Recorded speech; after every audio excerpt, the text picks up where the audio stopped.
یہ کہتے ہیں کہ کوئی نکاح کر رہے تھے قاضی صاحب، انہوں نے دولہا سے صرف ایک بار قبول کروایا، اب رشتہ داروں میں اختلاف ہو گیا ہے، بعض کہتے ہیں کہ یہ نکاح صحیح ہے اور بعض کہتے ہیں صحیح نہیں ہے، کیا حکم شرع ہوگا؟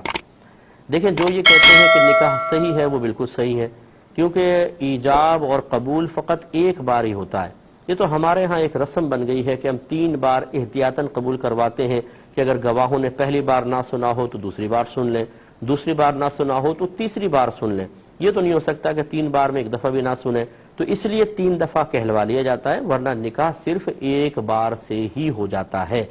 لہٰذا اب جنہوں نے کہا یہ صحیح ہے وہ تو بری ذمہ ہے، جنہوں نے کہا یہ صحیح نہیں ہے، یہ اچھی طرح یاد رکھیں وہ سب کے سب گناہ کبیرہ کے مرتکب ہوئے، کیونکہ میں نے آپ کو بارہا سمجھایا ہے کہ آپ کا یہ کہنا یہ جائز ہے ناجائز ہے یہ شرعی مسئلہ ہے، یعنی گویا کہ آپ نے شرعی مسئلہ بیان کیا، آپ نے گویا کہ ایک فتویٰ بیان کیا، اور شرعی مسئلہ بیان کرنا یا فتویٰ ذکر کرنا اس کا مطلب یہ ہوتا ہے کہ آپ یہ کہہ رہے ہیں کہ اللہ تعالیٰ اس کے رسول نے یہ فرمایا، اور جبکہ اللہ تعالیٰ اس کے رسول نے یہ نہ فرمایا ہو تو لازم سی بات ہے کہ پھر آپ گویا کہ اللہ تعالیٰ اس کے رسول کی جانب جھوٹ منسوب کرنے والے ہو گئے، اور جو اللہ تعالیٰ اس کے رسول کی جانب جھوٹ منسوب کرے یہ بہت بڑا گناہ کبیرہ ہے۔ تو ایسے جتنے لوگوں نے فتنہ پیدا کیا، انتشار پیدا کیا اور بغیر علماء سے رجوع کیے خود ہی فتویٰ دینا شروع کر دیا، انہیں اللہ کی بارگاہ میں توبہ کرنی چاہیے۔ رحمت کونین صلی اللہ علیہ وسلم ارشاد فرماتے ہیں کہ جس نے بغیر علم کے فتویٰ دیا اس پر زمین و آسمان کے تمام فرشتے لعنت کرتے ہیں۔ اس لیے میں بارہا یہ گزارش کرتا ہوں کہ خدا را علم سیکھیں۔ اگر آپ کو بہت زیادہ شوق ہے تبلیغ کرنے کا، بہت زیادہ شوق ہے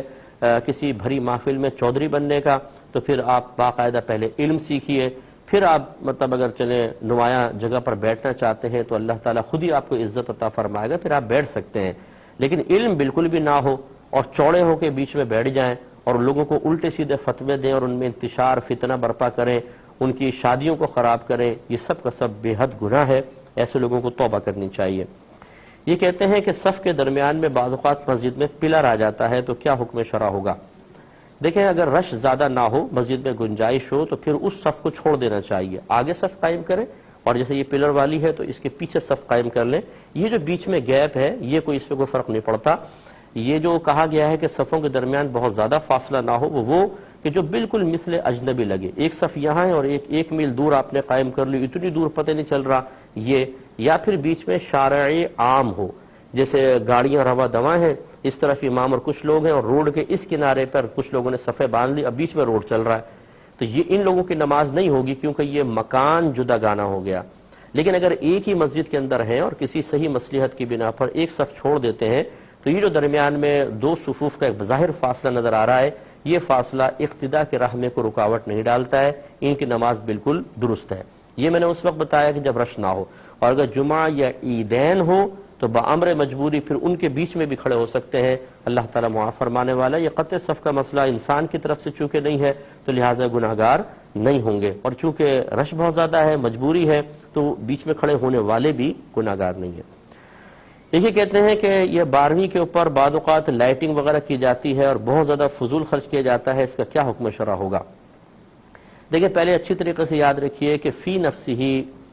کسی بھی ذریعے سے خوشی کا اظہار کرنا جس کو براہ راست شریعت منع نہ کرتی ہو، یہ اصل میں حکم قرآنی پر عمل کی ایک صورت ہے۔ نبی کریم صلی اللہ علیہ وسلم نے اللہ تبارک و تعالیٰ کا پیغام ہم تک پہنچایا۔ اللہ تعالیٰ فرماتا ہے قل بفضل اللہ وبرحمتہ فبذلک فلیفرحوا، اے حبیب ان سے فرمائیے کہ انہیں چاہیے کہ اللہ کے فضل اور اس کی رحمت پر خوشی منائیں۔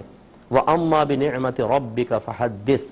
اور بہرحال اپنے رب کی نعمت کا خوب چرچا کرو۔ اس کا مطلب یہ ہے کہ جب ہمیں کوئی نعمت حاصل ہو تو اظہار خوشی کی اجازت خود قرآن دے رہا ہے۔ اب یقینی سی بات ہے کہ خوشی کی اجازت انہی اعمال کے ساتھ مشروط ہوگی جن کو شریعت نے منع نہیں کیا، اور کہیں پر بھی نہیں لکھا کہ جی لائٹنگ کرنا منع ہے، لائٹنگ کی کہاں ممانعت ہے، کہیں پر بھی نہیں ہے، تو لہٰذا لائٹنگ کرنا کوئی منع نہیں ہے، بالکل کر سکتے ہیں۔ اب اگر یوں ہو کہ مطلب اس میں ریاکاری ہو، فخر ہو، یہ ممنوع ہے، لیکن اس کی وجہ سے لائٹنگ منع نہیں ہوگی، اس میں اعتدال درکار ہے۔ اسی طریقے سے اگر بہت زیادہ خرچہ کوئی کرنا چاہتا ہے، اس میں کبھی کبھار یہ ضرور مشورہ دیا کرتا ہوں کہ آپ بہتر ہے کہ اتنی لائٹنگ پر خرچ کریں، لائٹ ضرور لگائیں اور خرچ میں بھی کمی نہ کریں، لیکن وہ خرچہ اس میں سے کچھ خرچہ بچا کر دینی مدارس کے اندر دے دیں۔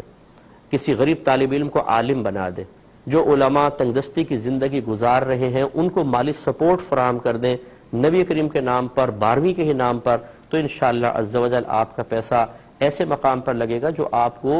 کے لیے ثواب جاریہ بھی بنے گا۔ لائٹنگ کوئی ممنوع نہیں ہے جیسے میں نے عرض کیا، لیکن اگر آپ لائٹنگ میں 20 30 40 لاکھ لگا دیتے ہیں فرض کر لیں، تو اس کا آپ کو حاصل صرف اتنا ہے کہ نبی کریم کی خوشی آپ نے سیلیبریٹ کی، لوگ خوش ہوتے ہیں، جذبہ بڑھتا ہے، محبت بڑھتی ہے، اس کا انکار نہیں۔ لیکن اگر لائٹنگ بھی ہو اور ساتھ ہی کچھ پیسہ علماء پر، طالب علموں پر، دینی مدارس کے قیام پر، ان کے استحکام پر خرچ کیا جائے، تو میرے خیال میں وہ مقصد بھی حاصل ہو رہا ہے اور یہاں پر دین کی بہت بڑی امداد بھی ہو رہی ہے۔ اور اللہ تعالیٰ کا فرمان ہے ان تنصروا اللہ ینصرکم، اگر تم اللہ کے دین کی مدد کرو گے تو اللہ تبارک و تعالیٰ تمہاری امداد فرمائے گا، تو انشاءاللہ مزید ہمیں بھی انعام ملے گا۔